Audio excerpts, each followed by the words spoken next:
My name is Deniz Ucbasaran. I'm a Professor of Entrepreneurship at Warwick Business School.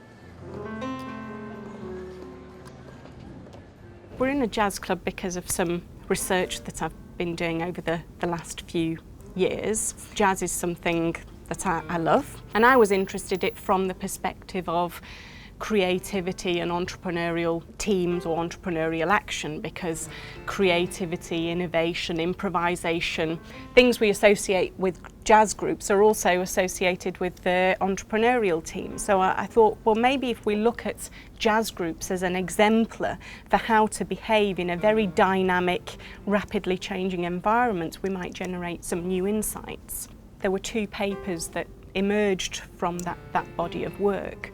One of them, which was published in a journal called Human Relations, was about the role of stories and storytelling in leadership. Many contemporary jazz musicians figure out how to form and lead bands through stories about jazz greats and how they led their bands and how they were successful in managing talent. So they kept on saying, well, I did it like Miles Davis, or Ellington did this, Art Blakey did that. In jazz groups, diversity is crucial, and their sound is influenced by the different personalities. Now, the downside of that is that often if you have very different people, there's conflict. Sometimes that conflict is very functional and it leads to radical innovation, but sometimes it can be destructive. But what we saw in all of the leaders was that they just accept conflict as the price to be paid for the diverse talents. If you think about what jazz is about, it's philosophy, it's ethos, it's about freedom of expression.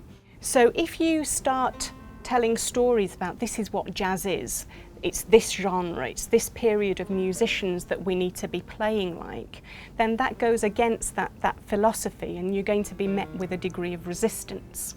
A second aspect of that culture is also a tolerance for failure and mistakes. So if you want radical innovation, if you want high levels of creativity, then things can be brilliant or they can go horribly wrong. But the culture within these bands was very much one of tolerance of mistakes.